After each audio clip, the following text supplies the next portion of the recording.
Welcome to the deep dive. So today, we're cutting through the noise to understand how just a few seemingly innocent social media posts can really ignite a global firestorm of speculation. Yeah, it happened so fast. We're plunging into the recent swirl of dating rumors around, well, a global football sensation and a prominent social media influencer.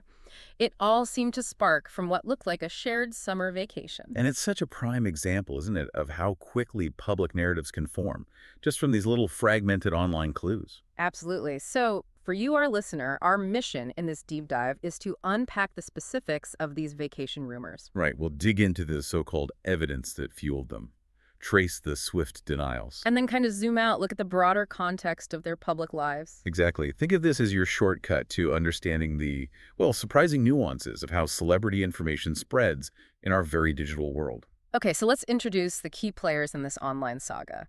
On one side, we've got Lamine Yamal, Barcelona's football prodigy. Yeah. widely known. And on the other side, Fati Vazquez. She's a really well-known social media influencer, huge following in Spain. And their paths seemingly converged, Yeah. at least in the public's imagination. All thanks to some vacation snaps, strategically shared, maybe unintentionally, on social media. Well, the spark of speculation, it truly ignited when both Lamine Yamal and Fati Vazquez independently shared photos on their social media accounts. Okay. And what really caught everyone's eye were the striking similarities in those photos. Like what specifically? Both sets showed similar objects, similar backgrounds, Oh. all seemingly from Italy. Really? It's sort of a classic case, you know. Public figures unintentionally dropping these little breadcrumbs. And here's where it gets really fascinating, because even though there were no actual photos showing the two of them together, Right, that's key. the internet detectives, they just went to work. It's almost like a digital game of Where's Waldo, but maybe with much higher stakes for the people involved. Definitely higher stakes. This connecting the dots evidence was surprisingly specific. I mean, what makes these seemingly mundane details so compelling to online sleuths? Well, it's incredible, isn't it?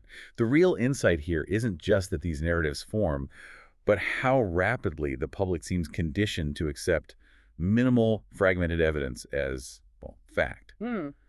So beyond just the similar backgrounds, observers honed in on a matching helicopter registration number in their posts. A helicopter registration number. Wow. Yeah, and then they pointed out the identical architecture of their accommodation. Identical, not just similar. They appeared identical, which, further led many to believe they were indeed traveling together. Okay, I can see how that would fuel things. Maybe even staying in the very same place. It really challenges our own cognitive biases and how we consume information, doesn't it? We look for connections. Even where maybe none exist in reality. Exactly. But just as quickly as these rumors ignited, they were swiftly extinguished. Or at least there was an attempt. Right. Lamine Yamal didn't waste any time. Mundo Deportivo reported his quick response. He denied the dating rumors, stated very clearly that they were simply friends. Simply friends, the classic line. Yeah. But in an age where quick denials are so common, does a simple, "we're just friends," truly extinguish the flame?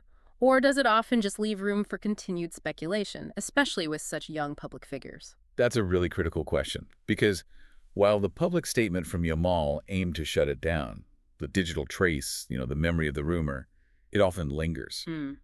But it also prompts us to maybe understand a bit more about these two individuals caught in the crosshairs here. Good idea. Let's start with Fati Vazquez. Okay, so Fati Vazquez, she's 29 years old, Right. and she has amassed over 1 million followers across her social media platforms. It's a huge reach. And her content is mostly lifestyle.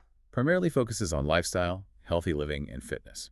The kind of curated content you often see. Yeah, typical influencer fare, maybe. But I found it really compelling that she's also the author of a memoir where she recounted experiences with harassment during her teenage years. How significant was that in shaping her public persona compared to just, being an influencer? Oh, it's highly significant. That story, it deeply resonated with her followers, earned her widespread support. It added this layer of authenticity and, frankly, depth beyond the typical influencer content. Right, it makes her more relatable, maybe more three-dimensional. Exactly. It built a strong connection with her audience, showed a more vulnerable side. Okay. Now, shifting to Lamine Yamal. His public life is just exploding. It really is. He's just 17 years old. 17, and Yeah. making frequent headlines, not just for his incredible talent on the field. Especially after that breakout performance at Euro 2024. Right.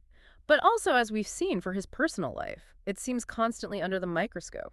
Yeah, his personal life does seem to be almost as much a topic of discussion as his football skills sometimes. He was previously linked to a model, wasn't he? Ana Ginoso. That's right. They were spotted shopping together at La Roca Village in Barcelona last December. See, even just shopping becomes news. It really highlights how every single move, even mundane ones, becomes public when you're in his kind of spotlight. Precisely. And his most notable relationship, arguably, was with Alex Padilla. Ah, yes, Alice Padilla. She was even seen celebrating Euro 2024 with his family, which is, quite significant. Seems serious. It did.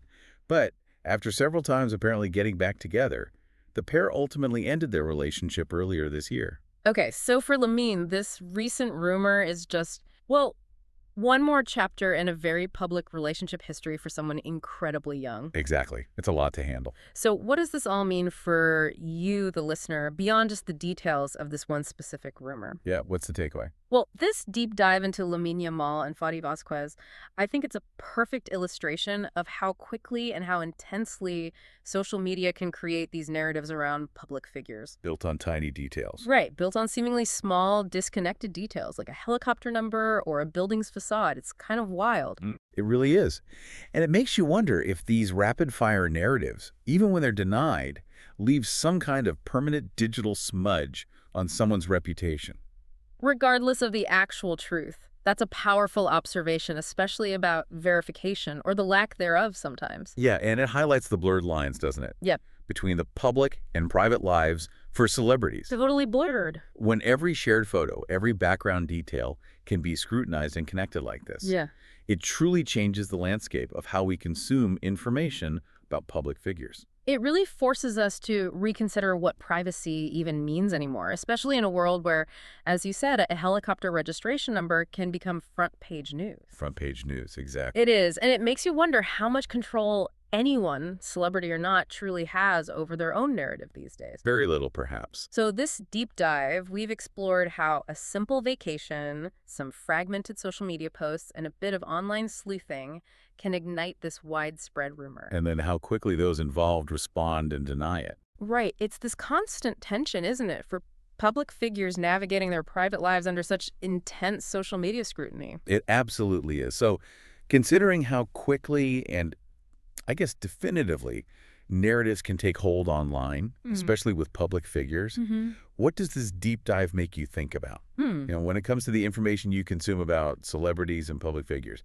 does a denial truly erase that initial, often pervasive online narrative? That's the big question to ponder, isn't it? Something for you to think about.